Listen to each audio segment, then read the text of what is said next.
Hello दोस्तों, नमस्कार। स्वागत है आपका एक और नई कहानी पर, तेनालीरामा की मज़ेदार कहानी। तो चलिए शुरू करते हैं।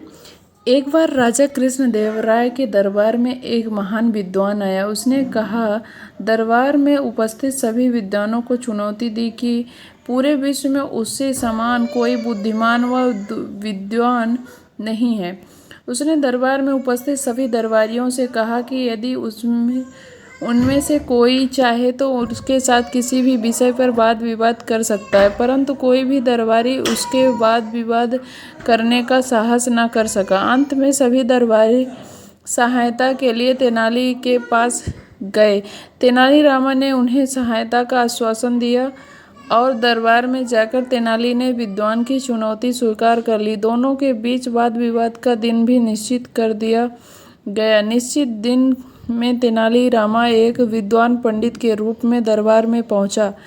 अपने एक हाथ में एक बड़ा सा गट्ठर ले रखा था, जो देखने में भारी पुस्तकों के गट्ठर के समान लग रहा था।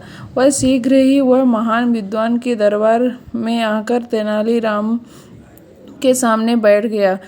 पंडित रूपी तेनालीराम ने राजा को सिर झुकाकर प्रणाम किया और गट्ठर को अपने और विद्वान के बीच में रख दिया। तत्पश्चात दोनों वाद विवाद के लिए बैठ गए।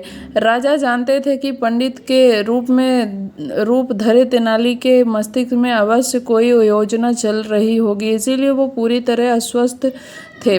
अब राजा ने वाद विवाद आरंभ करने का आदेश दिया। पंडित के रूप में तेनालीराम पहले अपने स्थान पर खड़ा होकर बोला, विद्वान महाशय, मैंने आपके विषय में बहुत कुछ सुना है। आप जैसे महान विद्वान के लिए एक महान तथा महत्वपूर्ण पुस्तक लाया हूँ, जिस पर हम लोग वाद विवाद करेंगे। महाशय, कृपया मुझे इस पुस्तक का नाम बताइए, विद्वान ने कहा। तेनालीराम बोले, विद्वान महाशय, पुस्तक का नाम है तिलछता महिषा बंधन। विद्वान हैरान हो गया। अपने पूरे जीवन में उसने इस नाम की कोई पुस्तक ना तो सुनी थी, ना ही पढ़ी थी। वह घबरा गया कि बिना पढ़ी व सुनी पुस्तक के विषय में वह कैसे वाद विवाद करेगा।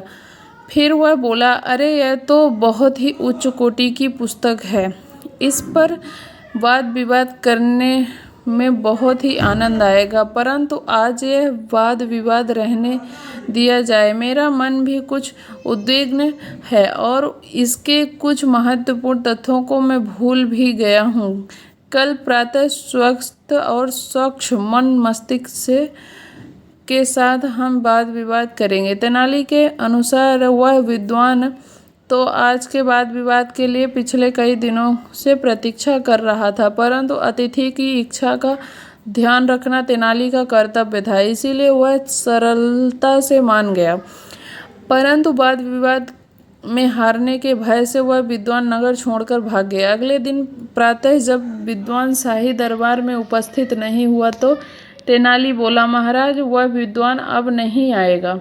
वाद विवाद में हार जाने के भय से लगता है वह नगर छोड़कर चला गया।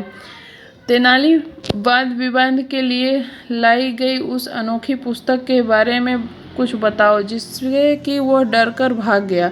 राजा ने पूछा, महाराज, वास्तव में ऐसी कोई भी पुस्तक नहीं है। मैंने ही उसका यह नाम रखा था, तिलछता महिषा बंधन। इसमें तिलछता का अर्थ है शीशम की सूखी लकड़ियाँ और महिषा बंधन का अर्थ है वह रस्सी जिससे भैंसों को बांधा जाता है। मेरे हाथ में वह गट्ठर वास्तव में शीशम की सूखी लकड़ियों का था, जो कि भैंसों को बांधने वाली रस्सी से बंधी थी। उसे मैंने मलमल के कपड़े में इस तरह लपेट दिया था ताकि वह देखने में पुस्तक जैसी लगे। तेनालीराम की बुद्धिमत्ता देखकर राजा व दरबारी अपनी हंसी नहीं रोक पाए। राजा ने प्रसन्न होकर तेनालीराम को ढेर सारा पुरस्कार दिया। दोस्तों, आज की कहानी यहीं तक। आपको कहानी कैसी लगी प्लीज़ हमें बताएं। अगर अच्छी लगे तो चैनल को सब्सक्राइब करें, लाइक करें। धन्यवाद। जय हिंद, जय भारत।